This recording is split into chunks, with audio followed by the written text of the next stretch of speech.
We're back, and guess what? With a whole bag of exciting goodies. We start the all-new Season 6 with a Scarlet Special, all about Ferraris. We head over to Modena and Maranello in Italy to visit the famed Museo Ferrari. Then, closer to home, we test drive the brand new Ferrari California T. Enjoy!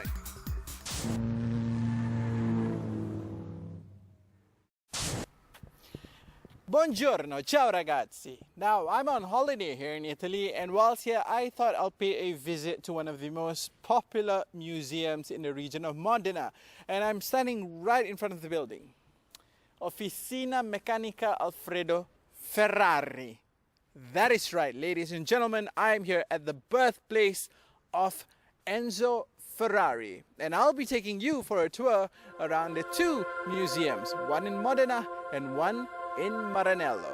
So let's go and check it out.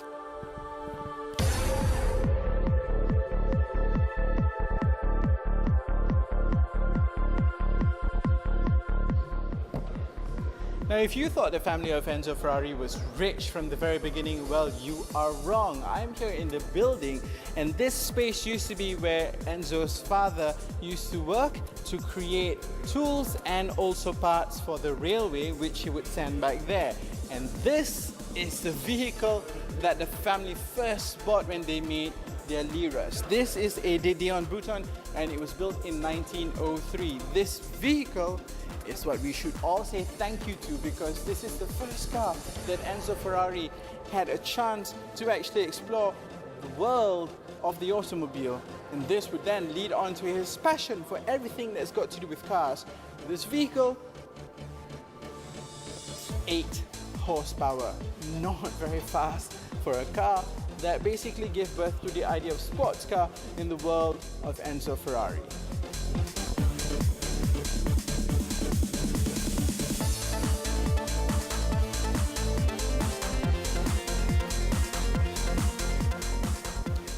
And here we have it, ladies and gentlemen, the very first Ferrari. This is the 125S. And this was the car that basically kickstart the Ferrari company legacy.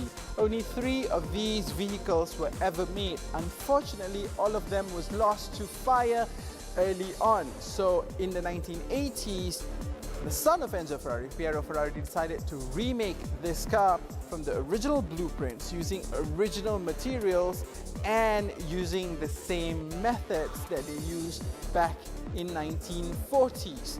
This car was designed by Colombo, and as you can see, it's got a long hood. It's because the engine is up front.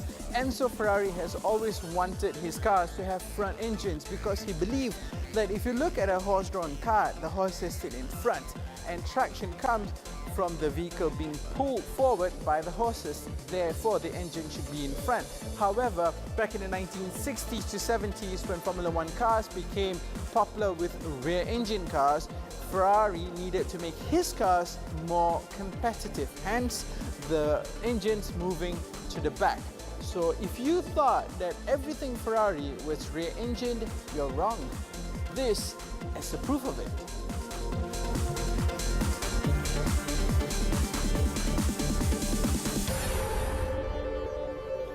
Now, unfortunately, Enzo Ferrari passed away on the 14th of August 1988, and in that year, Ferrari did not have a wonderful year in Formula One. In fact, most of the races were won by McLaren. However, 28 days after he passed away, this car drove Ferrari to a 1-2 finish in the Formula One race in Monza, and it was driven by Gerhard Berger, and that, throughout the whole world, agreed that was the best send-off for the man who gave us the legacy of the greatest sports cars in the world, Ferraris.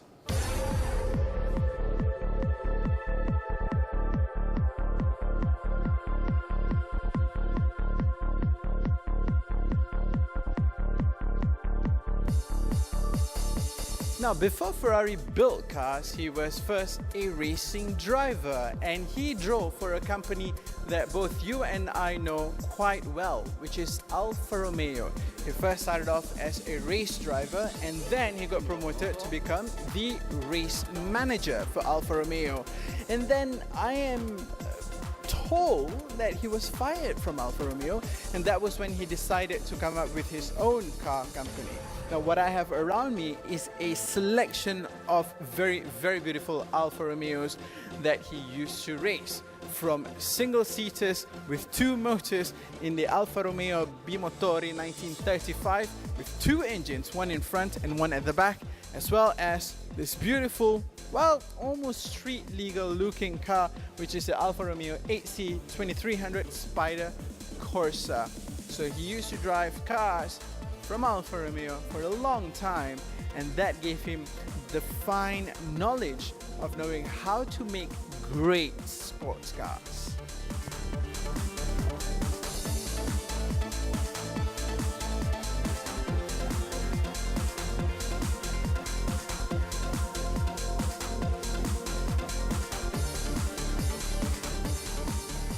And now you are in the main gallery of the Museo Ferrari in Modena. There are 2 buildings. The building that you saw earlier was the living quarters, as well as the original building that Ferrari sold when he was 20 to make way to buying his first racing car. And then in 2012, this building was built around the original building to house, well, what is now currently on an exhibition about the 100 years of Maserati. Now this is a beautiful building, a beautiful space that fully utilizes the slopes, the natural slopes that comes in the area. But I guess you're wondering, what is Maserati doing in a Ferrari museum? Well, let's go and find out whilst we take in the beauty of this beautiful gallery.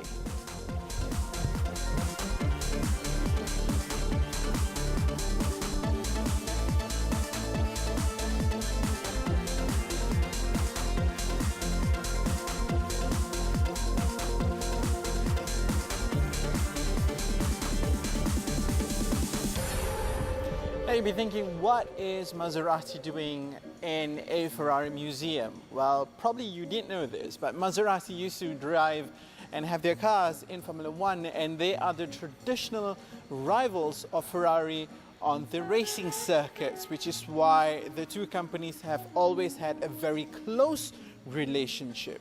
And being from Bologna, Maserati has always been the neighbors of Ferrari right here in Modena, which is only about 35 minutes away.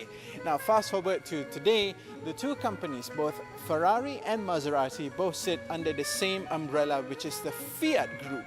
And therefore, the 2 age-old rivals are now sisters in the world of the automobile business.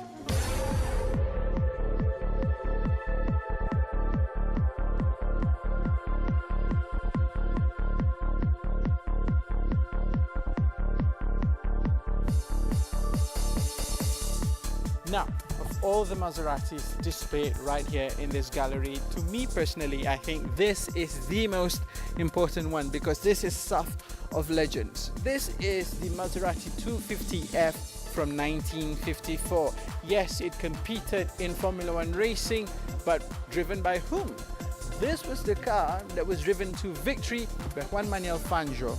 And not only that, this was also the car that allowed Sir Stirling Moss to enter the world of Grand Prix racing.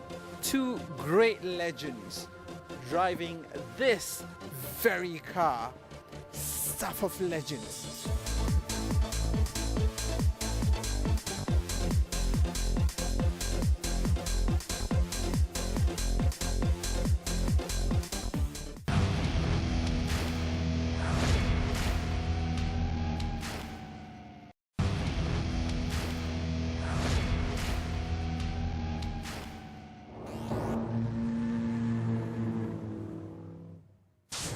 Right then, so we're done in Modena, and now we are in the second location, which is Maranello. In Modena, the exhibits were focused on the man himself, Enzo Ferrari. Over here, it's about the cars, the cars, the cars. I'm stoked.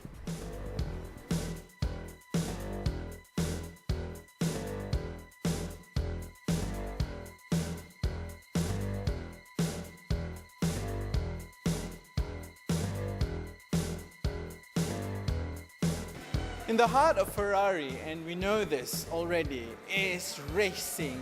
Now, I was told that Enzo Ferrari never really intended to make his cars and sell it to the world. Enzo Ferrari was interested first and foremost in the art, science, and passion for racing, which is precisely why you see all these cars, all these Ferrari racing cars winning countless awards and titles. Each of these cars are race winners. And it is the technology from these cars that are taken and translated into road-going cars. It's much easier to take a great technology from a racing car and then installed onto a road-going car versus the other way around. And this is precisely what Enzo Ferrari did. He made brilliant racing cars and he sold a few road-going cars to make enough money for him to go doing even more racing.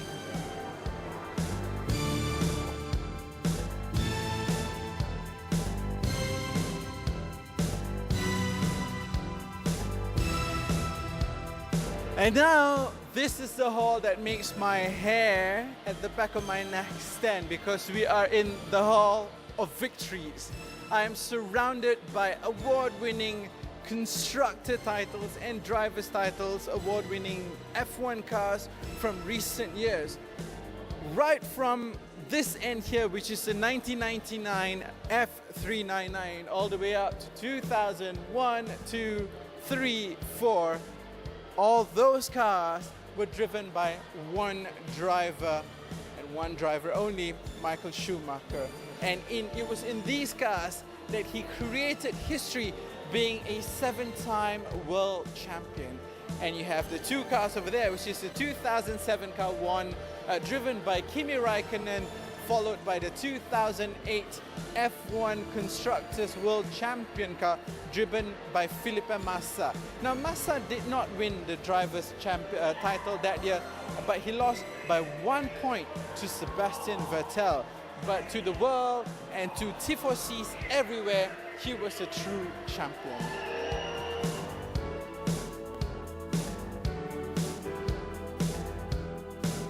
Now, the car you see behind me is a Ferrari 360 Modena. Yes, it may look familiar to you, but look closer. This car has got its roof locked off and the windshield is of a completely different shape.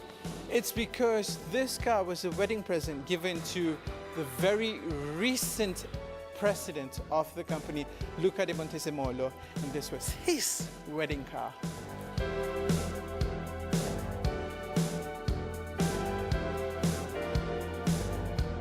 And we end our tour of the Ferrari Museum in Maranello here by these two very iconic cars, even if it's by my own admission, but nonetheless, these are very special cars. This is the 250 GT California Spider Passo Corto, which means short wheelbase.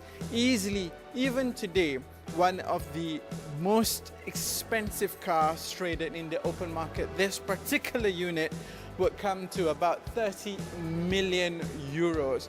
That just shows how much importance Ferrari puts in its heritage and how collectible these vehicles are. It may have a very svelte and very smart looking exterior, but underneath it's still race car through and through. Which brings me to the very last car that I'd like to highlight in this tour here. This is the 246 Dino, the only car that does not have a prancing horse on its bonnet, but it has the word Dino on it because it was named after the son of Enzo Ferrari, which is Dino Ferrari. And to me, my favorite car here, because hey, like I've always said in the show, this is the car I was named after. And this is a beautiful, beautiful Ferrari. Thank you so much for joining us. We'll be seeing you again soon.